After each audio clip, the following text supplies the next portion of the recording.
we are going through the book of Luke for about a year to either find Jesus for the first time or in a fresh way. So again, chapter 8 is where we'll be. But before we get there, we're studying this morning the institution of the family. We'll think about that a little bit, the family. So I didn't get married until I was almost 40, and I lived for most of that time in the rural Midwest where marriage is pretty important. So during that time, I had lots of people setting me up. Just how it works. Because for them, I made them uncomfortable that I wasn't married. And the truth is, I wanted to be married, so it wasn't like they were my enemies.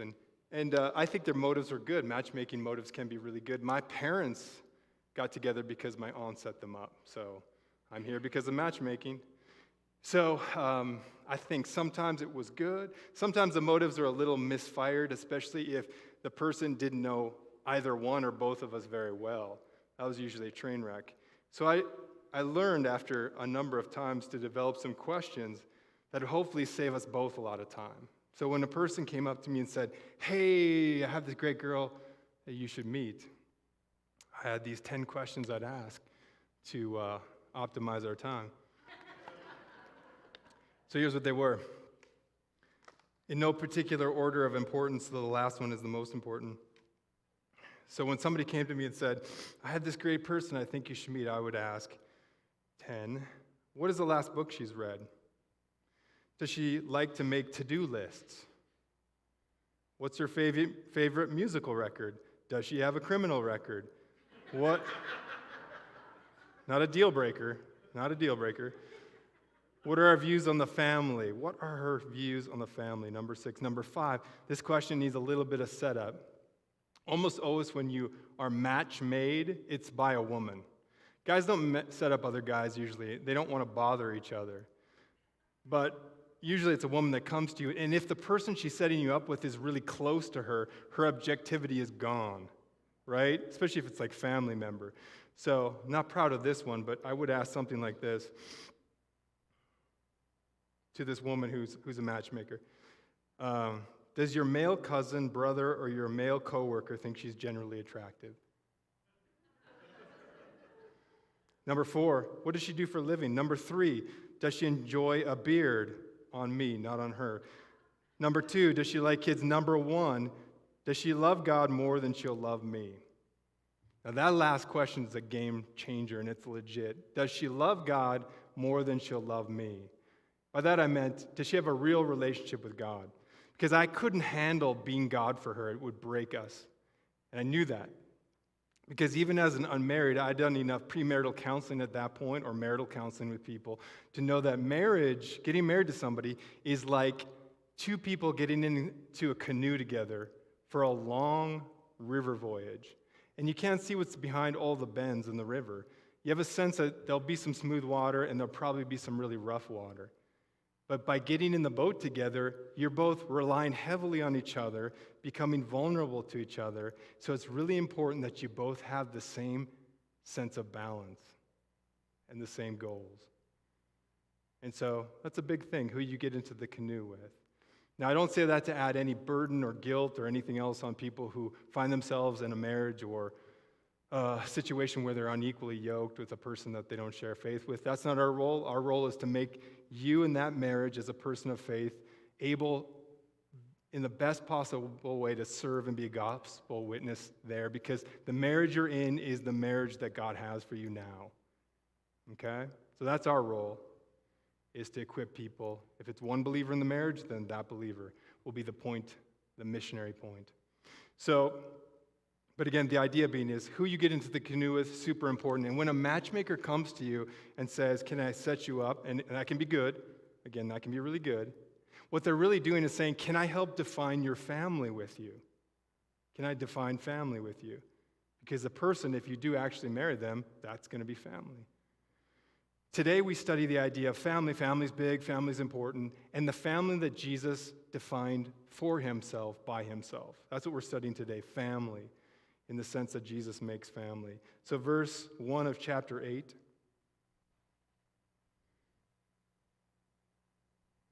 Here's what it reads. Jesus went on through the cities and villages, proclaiming and bringing the good news of the kingdom of God. And the 12 were with him. and also some women who had been healed of evil spirits and infirmities. Mary called Magdalene, from whom 7 demons had gone out, and Joanna, the wife of Chuza, Herod's household manager, and Susanna, and many others who provided for them out of their means. So here's what you notice if you consider the core followers of Christ at this time. They're pretty diverse. So it's men and women. That was unique. It's also the wealthy and the poor. So Matthew, a tax collector, was a person of some means.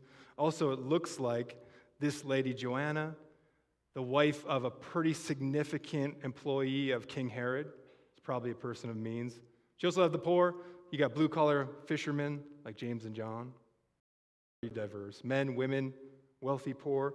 You also have people like cynical Thomas and once insane Mary Magdalene, all together. So it's like a sausage of pretty strange meats that Jesus has brought together in his core crew. And yet they're together on purpose, and they don't know actually how connected they really are. Jesus is about to school them in this next passage from Mark. So he's going to show them how tightly connected they are, even diverse as they are. Here's what it reads. This is right after. So this is the same setting, though it's in a different book. Mark 3, verse 20. Jesus went home to Capernaum. That's where his home was. And the crowd gathered again, so that they, the disciples, these core group, could not even eat.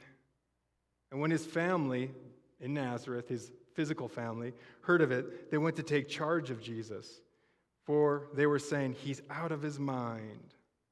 So at this point, Jesus is wildly popular.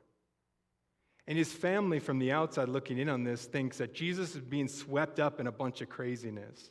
Like he's allowing himself to have a messianic following and be the center of hope in this region at least. So it's getting pretty crazy. So they believe it's their responsibility, utilizing their family obligations, to come in and take charge of Jesus, take him home. Which is pretty crazy considering who Jesus is, though they don't know that yet.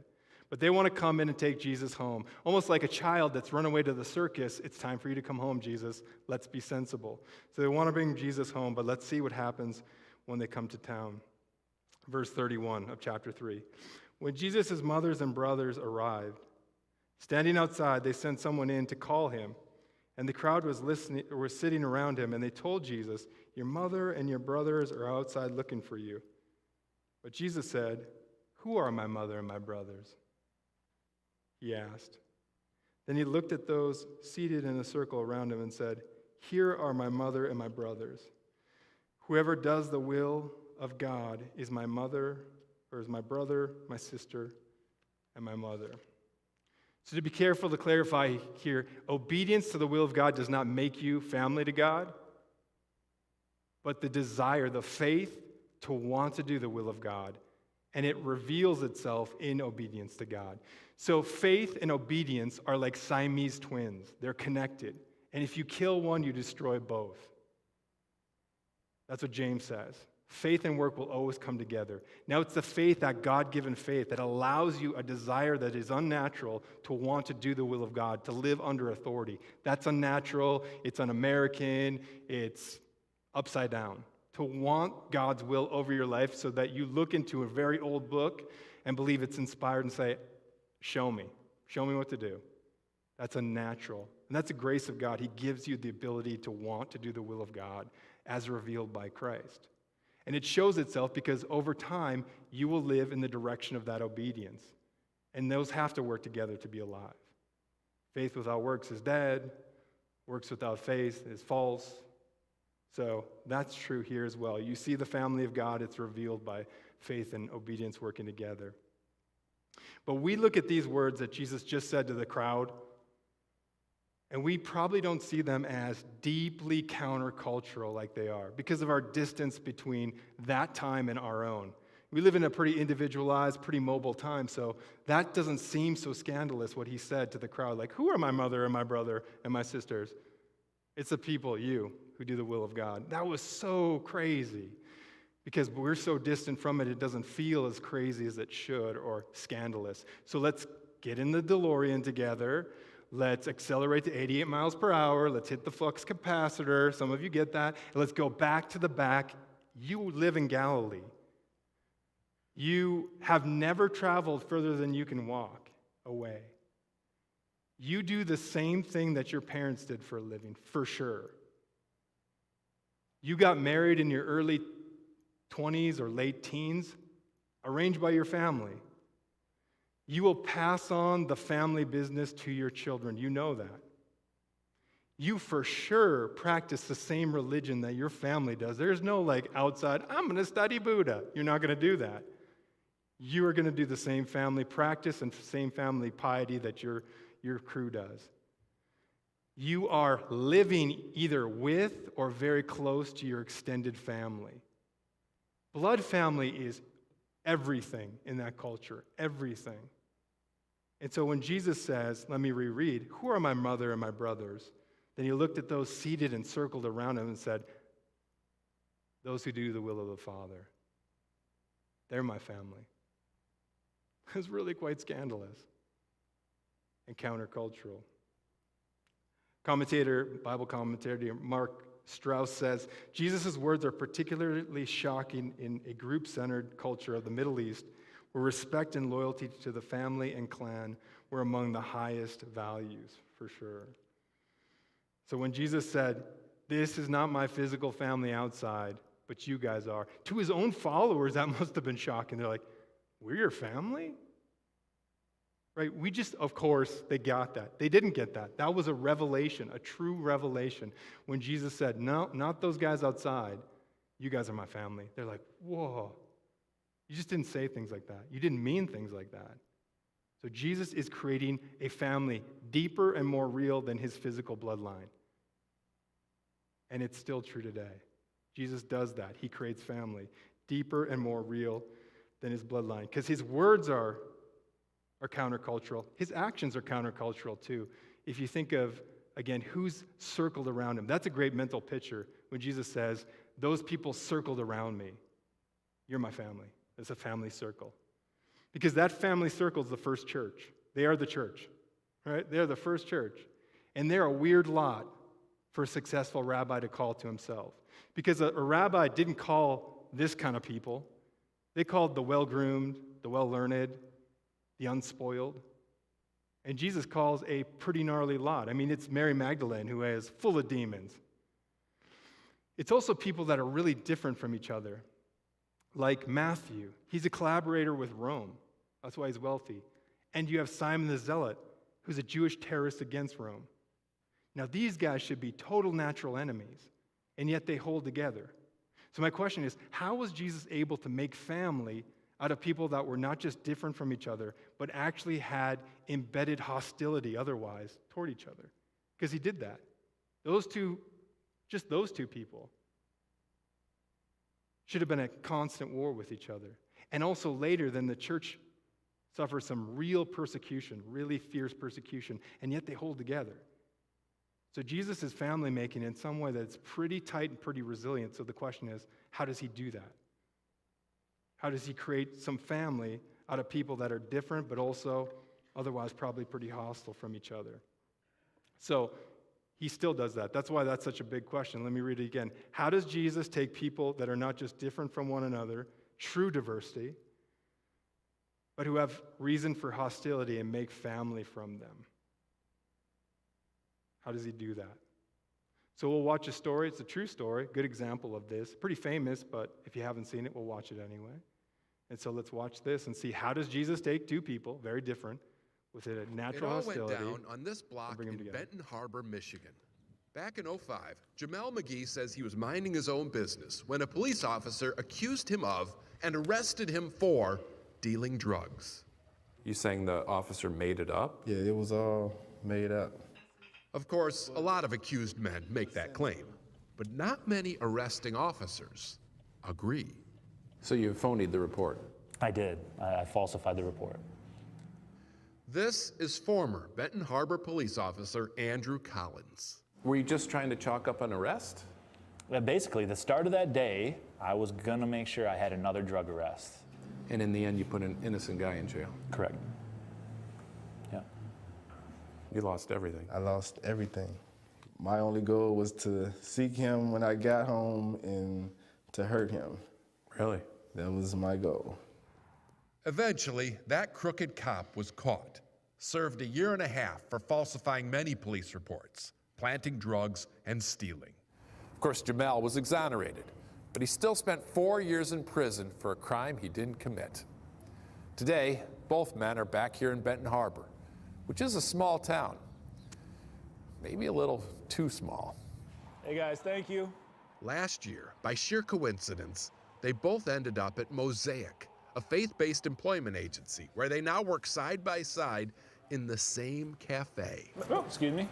And it was in these cramped quarters that the bad cop and the wrongfully accused had no choice but to have it out. And I said, honestly, I have no explanation. All I can do is say I'm sorry. And Jamel says that was all it took. That was pretty much what I needed to hear. Today, they're not only cordial, Saturday, we went to the trampoline park. they're friends. We talk about life. Such close friends. Not long ago, Jamel actually told Andrew he loved him. And I just started weeping because he doesn't owe me that. I don't deserve that, Did you forgive for his sake or for yours? No, for our sake. Not just us, for our sake.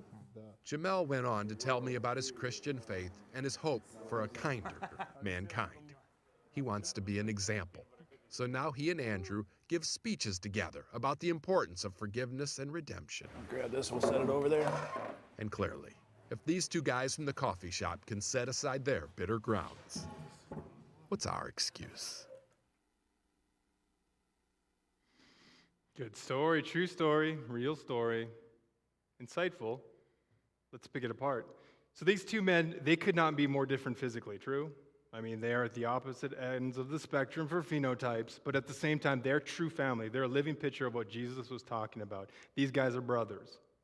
Brothers. Not just brothers now, but brothers for eternity. And this is a good insight because that's a key for real racial reconciliation. That's how it's going to happen, by the gospel. That's how racial reconciliation takes place. So I haven't spoken on this a lot, but I will right now. That's what it can do because it's from the inside, and it's based on forgiveness, right? And the truth is the gospel's not everybody's ethic. So we have to do other things around that and alongside of that, but that is a core look at, I think, what is the best and highest hope for true diversity coming together, right? Because how does Jesus make different people family who otherwise would have a natural hostility toward each other? I think that's a great picture of it, right? So great. It's also a key insight for what it looks like to break free from the bitter prison of unforgiveness that can hold us, right? Good example of that. But if you listen carefully, you didn't probably, but if you listen to the last line of that news clip, what the reporter said, it actually bears a kind of wearing your underwear on the outside of your pants ignorance that the world has toward the topic of forgiveness. It doesn't really truly get it. And so I'll reread his last line because it shows something that I think is close to, but not quite a target hit for what forgiveness is about. Here's what he says. And I'll try to read it in his poignant TV reporter voice with all the dramatic pauses. Clearly, if these two guys from the coffee shop can set aside their bitter grounds, what's our excuse? I'll read that without the... Clearly, if these two guys from the coffee shop can set aside their bitter grounds, what's our excuse? Well, they didn't set aside their bitterness. That's kind of the point. Jesus did that. Like, they didn't do that on their own. The whole point of the gospel is that we can't do that on our own. Because his last part is, what's our excuse for not forgiving if these guys can forgive? But the problem with that is, it's not a question of an excuse to forgive that holds us on unforgiveness toward another person. It's the power to forgive. It's not a human power. We're not able to forgive people. That's why forgiveness, true forgiveness, is so rare. I mean, this guy spent 4 years in prison where he had every day to think, I shouldn't be here, and it's this dude's fault. Now, how does he get to a place of freedom from that? It's only the gospel that will allow you to do that. It's not a human power. It's not a question of should I forgive. It's a question of can I forgive? So let me reread that core question for you. How does Jesus take people that are not just different from one another, but who have reason for hostility and make family from them? Well, the answer is blood and guts. It's blood and guts. That's what does that. And it's a perfect reference to that point he said before about a people encircled around him, right? Jesus says, I looked at the people circled around me and I said, you're my family. Good. He references that in John 12 when he says, right there, when I am lifted up from the earth, I will draw people to myself. He said this to show by what kind of death he would die. It's the cross he's talking about. That's what he would do. He'd draw people to himself by his sacrifice, and that would create a family circle. That's what he's talking about.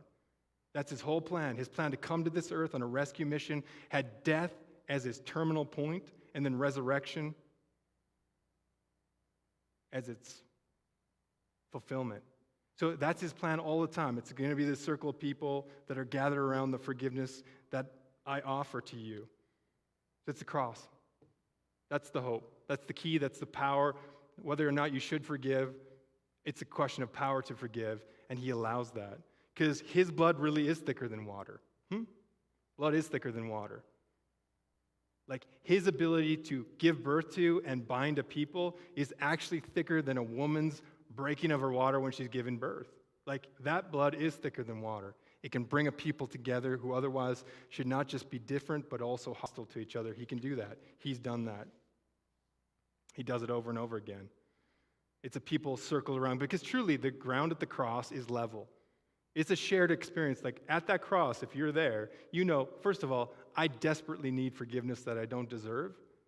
And I've been received that by the work Jesus did right there on my behalf, which is the grace of God, undeserved. When that's taken place, then you have a group of people from a family experiencing say, we share this together. It's what we share. The experience of being forgiven. And when you've forgiven way more offense by God than you could ever give to somebody else or receive from somebody else, it changes the dynamic of forgiveness at the cross, that circled people at the cross. Because it's difficult to remain offended by others when you live in the reality that you've been forgiven in infinitely more offense by God through grace won by Jesus. That's like the core of this message. And it's not just enough for you to hear it today. You have to live that reality. Like, I can say it. It'll float off your head like ether when you leave this building. It's difficult to remain offended by others when you live in the reality that you've been forgiven much, much more offense by God through grace won for you by Christ. That's the core. That's how you can walk in a place where you're not always enslaved by grudges and bitterness and old wounds. And I'm not saying they're not rightfully injustices. That's not really the question, whether it's a rightful injustice or not. It's a question of how do you walk through life with a lightness and a freedom that God intends for you and has won for you. It's the cross. We're now actually, next month will be the 400th anniversary of the Pilgrim's voyage to America on this tiny ship called the Mayflower. So not a great way to travel, I think. Right here, this cabin, that's where all 102 pilgrims spent 2 months together. Tiny little ship, 5 feet high deck, under deck of 5 feet high. So that's the area you lived in with all your cattle. They didn't have any sort of livestock, so they had to go with them. So it's 5 feet high. They lived right here for 2 months. A lot of opportunity to be offended, right? Like next time you complain about having to go and have Christmas with your family and you have to share a room, yeah, I think we're perspective, huh? So that's the Pilgrims, 2 months of that. And so they had a lot of opportunity to be offended. Before they left, their pastor, John Robertson, before they left, wrote them a letter because he stayed in Holland with the rest of the congregation. Before they sailed, he wrote a letter to them. And it's a very thoughtful letter. So before they left, his letter, which is only 7 paragraphs long, about 2 pages, has the word offended and offense in it 16 times. My hunch is because he knew, for one, they were going to be in a really uncomfortable environment for 2 months, but also they were going to have the stress of making a colony together, really difficult. So a lot of opportunity for people. Also, as their longtime pastor, he probably knew there's a good potential amongst this mix of people of easily offended offenders, right? They're going to take grudges and war up, and they won't hold together unless, and here's what he writes, before he even mentions the word offense once, he keys everything into this, where he says, sin at the cross, being taken away by the pardon thereof from the Lord, sealed up unto your conscience by his Holy Spirit. Great shall be your security and peace in all dangers, and it was dangerous. Sweet your comforts in all distresses, and happy deliverance from all evil, whether in life or in death. Pastor John Robinson. Absolutely. Everything's about the cross. When you're offended, you take it to the cross. When there's injustice, you take it to the cross. When there's death, people died on the boat. You take that grief to the cross, because you know that the cross is a segue between this life and the next. So he's saying, take that to the cross. That's what you do. You go to the cross. I used to have a pastor in Chicago who said, don't let the devil make you his stooge. He said that a lot. It's great. Don't let the devil make you his stooge. And I think what he meant by that was there's a way that bitterness can actually have a long reign of terror over you, especially if you reanimate it. This last week, for some weird, it just caught me off guard, but for about a half hour, I began to fantasize over this past wrong that these people did to me, right? Years ago, past wrong. And it became just like it was yesterday. I know that you know what I'm talking about. It became alive again with a kind of weird, sick energy. There's something about that. It feels good in some way, although it's a corrosion of your soul. But I felt like it was just back there, and for just like a half hour, I just did nothing and just thought about it. And I fantasized about them getting justice, which they, maybe will. It's really not up to me.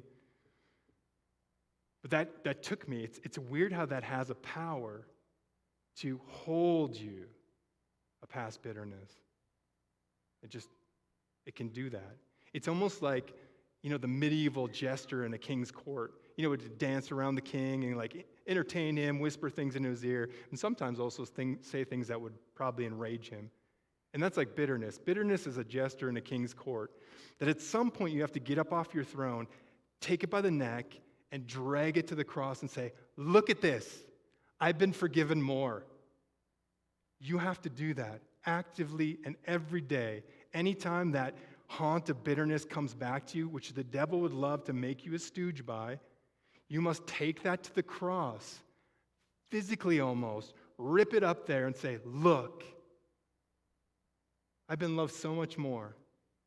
I won't live in the light of that bitterness. And you got to keep putting it to death. It's not a one-time thing.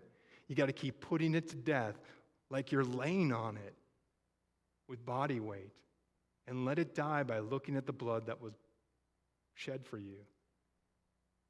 That's forgiveness. And that's what makes family out of people that otherwise would never be family. There's too much suspicion.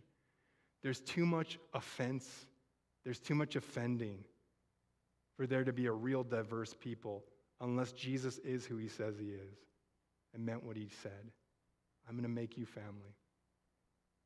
So let's go to the forge, because a sermon means nothing without application. You know I say this. So we always give you a couple of minutes to let the Holy Spirit speak, and then you possibly do, because by doing, you'll be changed in the light of obedience. Jesus said, my family are the people that do the will of the Father, right? So let's have God speak, or give him pause to speak, where he can say, I want you to do this. So let's see what it might be. Here's a couple of questions we just, put billows into the flame. So are you caught in the chains of unforgiveness towards somebody? You can, in this time, as we reflect, take it to the cross now and be free. That's your only way to be free. That story of Jamel and Andrew is nonsensical without the gospel. Will not happen. It's hard to be offended and to hold that unless when you know that you've been forgiven so much more offense by a gracious God. So be free. If when I was speaking about reanimating past hurts, something was clicking in your head, that's God saying, this is it for you. That's why we get together as a people. This is a working lab of application that's called discipleship. So take some time if God puts something there and you're caught in the chains of unforgiveness, and you'll know, towards somebody, take it to the cross and be free. Forgive that person. You don't have to tell them you forgive them. You may. That's great. They may not be alive. You may have no connection to them. Doesn't matter. So that may be an application point. Or who can you relationally take a step toward that you don't really know and otherwise would not connect with? I'm thinking of here at Mountain View Church specifically, because I've been blessed by especially relationships with people that otherwise I probably wouldn't have a relationship with. By that I mean usually we kind of stick with our own strata, people of our own age, oftentimes people of our own socioeconomic status, people of similar interests. That makes sense, but that's what the world does too. But my goat or my challenge is to say, what would it look for you to take kind of a half step relationally towards somebody who you just don't have a natural affinity toward? Like you see them a lot, you've seen them here at church, you're like, oh, that's a familiar face. What would that look like to take a half step and just say, hey, talk to them more, or let's have coffee at Starbucks outside, it's safe, or whatever that is. Or let's go fishing, or let's just, whatever that is. But I do believe that's a powerful thing. Now, when I was younger, that would me having relationships with older guys, and I've been super duper blessed. Super duper blessed. But as I get older, that's me extending that ladder downward to younger guys and saying, hey, let's hang out. So what would that look like? Because the crazy thing is, if you're a follower of Christ and they are, and they're different from you, they'll make your life richer, but you're also family, and you're going to spend eternity together. Let's get a jump start. It actually changes things. We will become a hospitable church to the extent we start doing this. It can't be with the pastor. I don't need more friends. I'm friended out. But I love for you to be friends with each other because it makes a dynamic crew that's alive, because you need people to speak into your life that are different than you. And sometimes it challenges you to say, you're going down a road I've been. Let me help you. Anyways, let's grind on those two things as the worship team comes up and leads us in the closing song. Let's take a couple of minutes.